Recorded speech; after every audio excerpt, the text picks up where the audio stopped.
About to crash. All right, climate denied.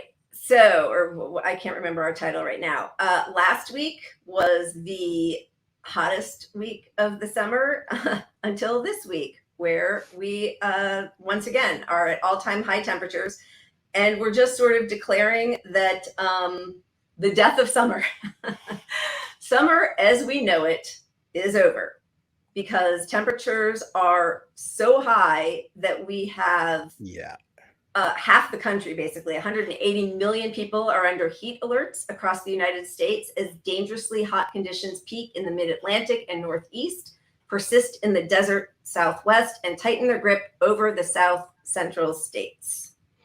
Yeah, every day I go out and work outdoors in 100-degree weather, and that's not going to get any better. I mean, the winter will come, but summers are going to be unlivable for a lot of people immediately. Daniel gets it, though, by the way. I do. This whole show is me. It's just it's all me. Yeah. Thanks, Nays. Thanks for coming to say hi. Yeah, I'm sorry. I'm like just catching up on some of this. We're not normally so scattered. Sorry. We each wear our own hats, and when anything changes, I gotta roll with it a little better than I am. But you can look at this graphic. Shows you a lot about this is air surface temperature. I mean, that's like unbelievable. To deny that we're in a real crisis when it's like this is just ridiculous. And the argument that climate change isn't real could not exist if it wasn't for billionaires gaslighting the public with tons of money being spent to fuel the argument that it doesn't exist, because you can literally walk outside and say it exists. Yeah. It's pretty fucking obvious. It is awful. And between the air being that hot and the ocean being the temperature of a hot tub, like an almost dangerous hot tub, and what that is doing to, I mean, not people, but the coral reefs, the sea life. I mean, we are in just a whole different realm, and it's happening way faster than most climate scientists predicted it would happen even. And that's the point. It's faster. Like, so when we've already failed our first test to keep it under 1 degree increase, 1.5, right? Yeah. 1.5 degree increase. So now they're like, let's keep it 2.5. We won't all burn it. It won't be like just volcanic lava around us if we keep it to 7.5 or something. I mean, it's unreal to see that interview that we showed a few weeks ago of Barack Obama explaining, like, listen, it's just incremental. If you can't stay to 1.5 or 2, so you go to 2.5, 3, like, what is he talking about? We'll all be dead. I mean, right now they are saying heat-related deaths are up 95% over the last 12 years. 95%. And now, that number is going to continue straight up. It's not a wave anymore. Like we're not hitting peaks and lows. It's up. It's just going to get hotter. I mean, when Florida, let's show the clip. There's a news reporter in Florida that actually reported on it, which tells you a lot. Like this guy kept his job and reported on the climate change. We should check Florida. In. I don't know if he kept his job, but he did. He had the temerity to tell the truth. This is the first time that I have been overly concerned that we have reached a point we cannot return from. And that's because those 101-degree ocean temperatures, that was hotter than any number we saw on the entire planet for the ocean right here in South Florida. And that leads to so many issues when it comes to climate change. The 6 inches of rain yesterday, the 26 inches of rain we got a couple of months ago, the air quality up north, the hurricanes, the sunny day flooding. It all comes from the ocean because 90% of global warming is stored in the ocean, and 25% of sea life lives in and around the reefs. We call it the rainforest of the sea. Look at all these benefits: protection, food, and shelter for marine life, protection of coastlines when a hurricane is approaching, so the storm surge actually gets tamped down a little bit, education and research, tourism and recreation. Yep. But what we're going to do to deal with it is precisely this. It's the summer of change climate. Get used to it. Here's another helpful bit. Your body can build up tolerance to heat. Here's how. Small, gradual exposures to heat can help the human body build tolerance to rising temperatures, experts say.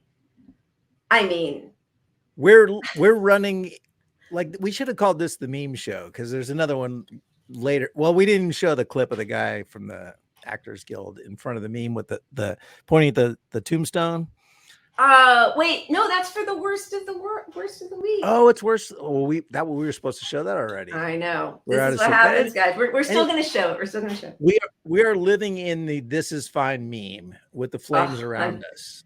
100%. And they're like, "This is fine." And the corporate media keeps putting out these articles that, like, oh, it's great that student loan interest is too unaffordable. It's good to have an unaffordable college.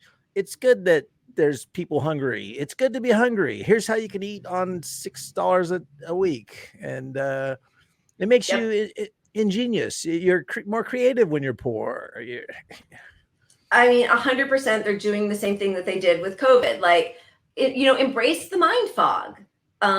It's so great. And they're also trying to shame and marginalize people who are concerned. And I can't find it right now. I don't know why, but another one of these sort of climate propaganda moments was, there is a certain kind of person who just loves, climate doom.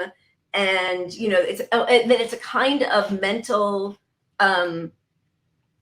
affliction that you just are somebody who obsesses about the fact that we are destroying our planet and all life on it. Well, that's the individual's responsibility. That's the ultimate gaslighting, is that you are literally crazy and you are the extremist, wacko nut job for paying attention to the facts that are true. Right. So can't you just be happy? Why are you such a bummer all the time? Focus on something positive. It's the same groups that push all of that nonsense. It's the establishment. It's the right wing. And when I say right wing, I'm talking about Democrats too. Yeah. It's corporate. It's the 1%ers pushing this message down through all their think tanks. Which run both parties. And that's why we have no COVID response from our government, which is Democrats. Right. And if Trump was in power, we'd have just the same shitty response. The difference is if Trump was in power, we'd have some TV coverage of his shit on COVID. Right. It would be like, we have to shame him somehow. Let's shame him on COVID. Yeah. But it's the exact same approach they take to everything. It's happening with the unions now, right? Anybody who points out, like I really don't go on Facebook, but I'm in some like SAG, mom category Facebook groups. And I was curious what they were saying about the strike and about these interim agreements. And anybody who said, I think that we should have been able to vote on the fact that they're interim agreements, or, hey, it doesn't, I wrote something about how we need to be aware of how they're going to push the deal that eventually happens and say that it's historic and fantastic because look what's happening with UPS. And nobody wants to hear that. They really just want to be happy, whether it's climate, COVID, working conditions. It's very difficult to get your point across without them then, using all that propaganda that's been used against us by the media to their benefit. So they can just tune out and, get back to brunch. It's one big get back to brunch. Yeah. Well, and they're not coming to those opinions entirely on their own. I mean, that's why the media frames things one direction every time. Yeah. And they just repeat that over and over again. So like, that's why it is so important that we have like alternative media and Twitter or X and all these other sources where people can not feel like they're the only lunatic out there fighting for the common thing that factually is true, so that anyway, these people, they parrot what they hear in the media, and the less affected you are by the struggle personally, the more you're inclined to believe the media. So like when Biden's out there with Bidenomics saying the country's doing fine, you're doing fine doesn't work to someone who's not doing fine, Right. Yeah. It's the same. Exactly. Yeah. The propaganda is very real and it's incredibly effective. And there is such an onslaught. I felt like Trump was a test bubble for so many outrageous behaviors or decisions. And then it kind of didn't matter. Like they didn't arrest him way back when they should have. He just kept kind of merrily plodding along. And so now you get Biden, and if he pulls something, if he just tamps it down like a smidge, everyone's so grateful. And so, but it just keeps that ratchet effect, right? It just keeps moving to worse and worse conditions. Yeah, because the media is always going to report on something that they can spin as positive, like Biden cut the climate something by 0.02. But meanwhile, he permitted 3,000 new oil permits. So it's not giving us any forward. Right. But they can report on a win, and a win takes it's a talking point these moms in your groups can use, and people that aren't really affected by this can say, well, look, I heard Biden's doing good. He did this one thing at least. Yeah. What can you do? Better than the other guy. What can you do? Yeah, that's the whole strategy right there for sure. Any other climate stuff? I think we kind of covered it, unfortunately, because what people are really hoping is that Biden might declare a climate emergency so that funds could be, right away. I mean, we quoted that article from Financial Times last week that the climate catastrophes will not be solved with capitalism, that we need to smash that concept entirely and plunge tons of money into upgrading our systems, doing away with fossil fuel, employing people with green jobs, all of that investment. And instead we got the Build Back Better, which was just kind of a massive giveaway to industry and Tesla or whatever, electric car companies, without any of the social welfare programs that were supposed to have been included.